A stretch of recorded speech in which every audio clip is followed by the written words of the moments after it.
नमस्कार दोस्तों। हम अपनी ज़िंदगी में कभी न कभी, कभी ऐसे मोड़ पर आते हैं जहाँ हमारे अंदर एक जंग चल रही होती है। पुरानी यादों की, पुराने गहरे दुखों की, रिश्ते में परेशानियों की, जो ठीक होने का नाम ही नहीं ले रही होती। हमें लगता है कि समय के साथ सब ठीक हो जाएगा, लेकिन ऐसा होता नहीं है। तो इन गहरे दुखों को, गहरी परेशानियों को ठीक करने के लिए मन को सर्जरी की ज़रूरत होती है, मन को जानने की ज़रूरत होती है। तो इसके लिए आज इसको कैसे किया जाए, मन की सर्जरी क्या है, कौन कर सकता है, इसके लिए जानने के लिए हम स्पिरिचुअल साइकोलॉजिस्ट दिलराज कौर जी, जिनको हम मुक्ति ज्योत के नाम से भी जानते हैं, से गहरी समझ की आशा करते हुए उनसे बात करते हैं। नमस्कार दिलराज जी। नमस्कार जी। तो आज का एक सीधा सिंपल प्रश्न है कि ये मन की सर्जरी क्या है और इसे कौन कर सकता है और इसकी ज़रूरत क्या पड़ती है? जी, बड़ा सुंदर सवाल है कि मन की सर्जरी क्या है? मन की सर्जरी ये शब्द हम अक्सर सुनते हैं। कोई भी आध्यात्मिक होना शुरू करता है, तो मन की सर्जरी की बात करता है। पर हमें समझना होगा कि मन की सर्जरी होता क्या है? देखिए, हमारा जो मन है, वह भरा पड़ा है। वह बहुत सारे नेगेटिव थॉट्स से भरा पड़ा है, बहुत सारे नेगेटिव इमोशन से भरा पड़ा है, बहुत सारी धारणाओं से, मान्यताओं से जो उसको सीमित करती हैं, उनसे भरा पड़ा है। बहुत सारी आधी-अधूरी कहानियों से भरा पड़ा है, बहुत सारी हर्टेड मेमोरीज़ से भरा पड़ा है। बहुत सारे जो कारज हैं, उसने अधूरे छोड़ रखे हैं। उनसे भरा पड़ा है। बहुत सारे जो रिश्ते उसने अधूरे छोड़ रखे हैं, अधूरे जिए हैं, उनकी अधूरी कहानियों से भरा पड़ा है। तो आपका मतलब ये है कि जो हमें परेशानियाँ हो रही हैं, जो इवन डिसीज़ेज़ हैं, जो दुःख हैं, हुँ, उनका कारण भी यही है? जी, बिल्कुल। तो अब क्या होता है कि जिस शब्द को हम कहते हैं मन की सर्जरी, उसका मतलब ये है कि गहराई में, अवचेतन मन की गहराई में जो ऐसी नेगेटिविटी भरी पड़ी है, हुँ, उसको ऊपर लाना, हुँ, उसको निकालना। हुँ, और ये मात्र निकालना नहीं, क्योंकि मन खाली नहीं रह सकता। जब हमने उसको निकाल दिया, तो उसकी जगह बोध को लेनी है, उसकी जगह एक ट्रुथफुल इनसाइट को लेनी है, हुँ। उसकी जगह एक सच्ची अंतर्दृष्टि को लेनी है। देखिए, इस पे रिसर्च भी हुई है। ये रिसर्च अनीता ई. केली ने की। वो बताती हैं अपनी इस रिसर्च में कि खाली जो तुम्हारे अंदर ऐसी नेगेटिविटी भरी पड़ी है, इसको बोलने से कुछ नहीं होता हुँ, या इसके ऊपर आने से कुछ नहीं होता। सर्जरी तभी हुई अगर वो नेगेटिविटी तुम निकाल पाए और उस नेगेटिविटी की जगह जो है कुदरत के कानून के सच्चे ज्ञान ने ले ली, कुदरत के कानून की सच्ची समझ ने ले ली, एक डीप इंसाइट ने ले ली। क्योंकि आप देखिए ना, रोड पे आप जा रहे हो और रोड रेज के रोज कोई ना कोई किस्से होते रहते हैं। हुँ, हुँ? और हमारे इंडिया में तो ऐसे बहुत होते हैं, क्योंकि आपको पता है कि कितनी ट्रैफिक प्रॉब्लम है, लोग ट्रैफिक लॉ अबाइडिंग नहीं हैं, तो कुछ ना कुछ होता है। तो लोग एकदम से एक-दूसरे पे गुस्सा हो जाते हैं, मरने-मारने पर आ जाते हैं। तो उस समय भी तो आपके मन में जो बहुत दबा हुआ गुस्सा था, हर्टेड इमोशंस थे, जो इन्फीरियॉरिटी कॉम्प्लेक्स था, वो निकल के आया। पर उसके निकलने से क्या हुआ? क्या सर्जरी हो गई? नहीं हुई, बल्कि मन की जो पीक थी, मन में जो पस पड़ी थी नेगेटिविटी की, वो और बढ़ गई। तो मन की सर्जरी का ये मतलब है कि तुम्हारे अवचेतन मन में जो भी नेगेटिविटी, चाहे वो विचारों के स्तर की है, भावों के स्तर की है, हम्म। धारणाओं के स्तर की है, तुम्हारी हर्टेड मेमोरीज हैं, तुम्हारी हर्टेड यादें हैं, हम्म। तुम्हारी आधी अधूरी कहानियां हैं, वो बाहर निकले, तुम उसको जान पाओ कि देखो ये मन की गंदगी है और ये मन की गंदगी मेरे अंदर दबी पड़ी थी, उसको निकलने दो और उसकी जगह एक डीप इंसाइट को, बोध को, कुदरत के कानून के प्रति समझ को, कुदरत के कानून के प्रति होश को डेवलप कर पाओ, तब मन की सर्जरी हुई। अदरवाइज कोई मन की सर्जरी नहीं हुई।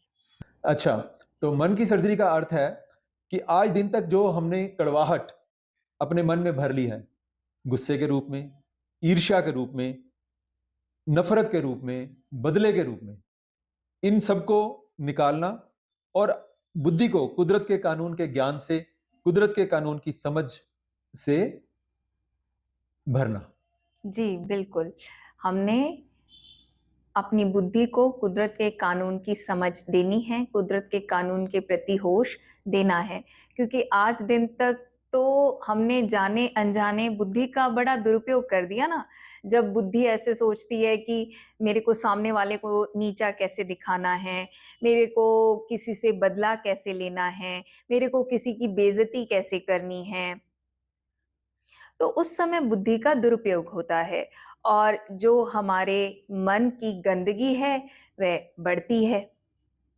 मन की सर्जरी में यही है कि मन का जो कूड़ा भीतर दबा हुआ था वो ऊपर आया, हम उसको देख रहे हैं, निकलने दे रहे हैं और बुद्धि को कुदरत के कानून की समझ दे रहे हैं, बुद्धि को कुदरत के कानून के प्रति होश उसमें तैयार कर रहे हैं।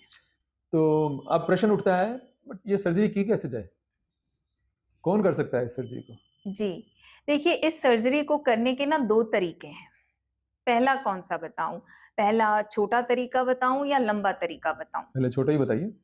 देखिए, मन की सर्जरी को करने का जो छोटा तरीका है कि तुम्हारे पास कोई सही मेंटर हो, मार्गदर्शक हो, हुँ?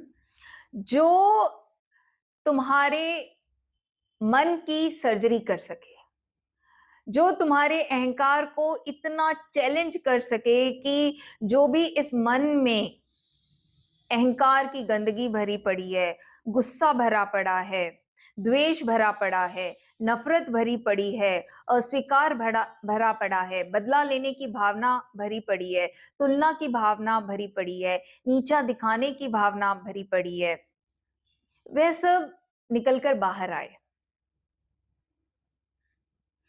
क्योंकि यह जीवन के आम सिनेरियोज में तो आएगा नहीं, क्योंकि हम जीवन में अपने आसपास व्यवस्था ऐसी ही कर लेते हैं या ऐसे ही लोगों की कर लेते हैं जो हमारे अहंकार की मालिश करते रहें, जो हमारे अहंकार को बढ़ाते रहें। पर जो तुम्हारा सच्चा मार्गदर्शक होता है, जो वास्तव में कुदरत के कानून के सच्चे ज्ञान को यानी गुरु को तुम्हारे जीवन में लाता है, वह तुम्हारे अहंकार को बार-बार चैलेंज करता है। वह बार-बार तुम्हें अनकंफर्टेबल करता है और बार-बार जब अहंकार चैलेंज होता है और बार-बार तुम अनकंफर्टेबल होते हो, तो वो जो मन में पता नहीं कब से इतनी अज्ञानता, बेहोशी, गुस्सा, द्वेष, नफरत, अस्वीकार भरा पड़ा है, वह बाहर निकल के आता है।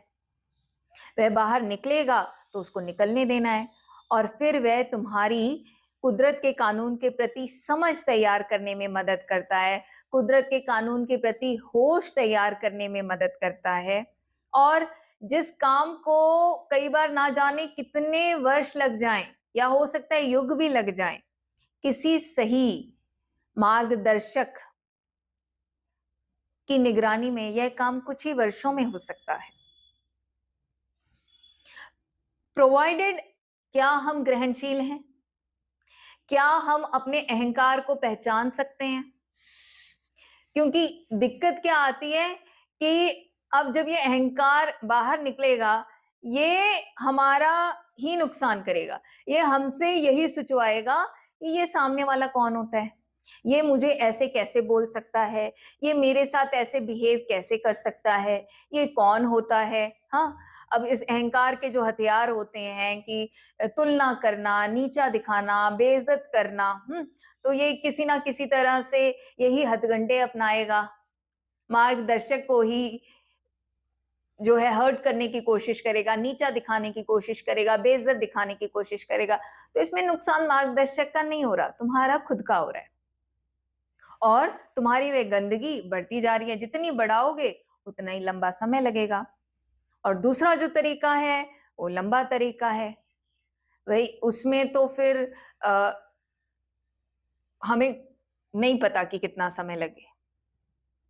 क्योंकि गंदगी को बाहर निकालने के लिए आसपास माहौल ऐसे बनाना पड़ता है सही लोगों का, जो उस गंदगी को बाहर निकालें और तुम्हारी जो है कुदरत के कानून के प्रति समझ विकसित करने में, होश विकसित करने में मदद करें। पर अब हम तो अपने आसपास ऐसा ही माहौल बना के राज़ी होते हैं, खुश होते हैं कि जहाँ पर हम अनकंफर्टेबल हों ही ना।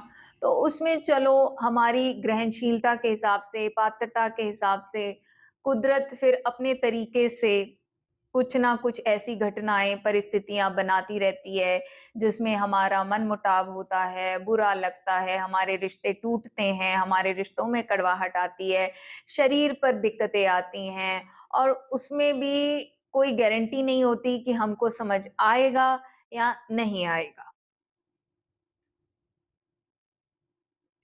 तो ये जो लंबा तरीका है, इसमें कितना समय लगेगा, ये काफ़ी अनप्रेडिक्टेबल होता है। ये हमेशा से अनप्रेडिक्टेबल रहा है। हम्म, तो दो रास्ते आपने बताए। एक तो मार्गदर्शक की गाइडेंस में हुँ, मार्गदर्शक आपको ये सभी विचारों को, नेगेटिव विचारों को, कड़वाहटों को हुँ, एक्सपोज करता है। हुँ, और दूसरा क्या है कि वो अपने आप ही हुँ, अपनी कड़वाहट को दूर करे, हुँ, अपनी घटनाओं के थ्रू, जीवन में आने वाले सर्कमस्टांसेस के थ्रू, हुँ, अपने आसपास के वातावरण के थ्रू। हुँ। धन्यवाद आपका जी, आज के इस सेशन के लिए। धन्यवाद।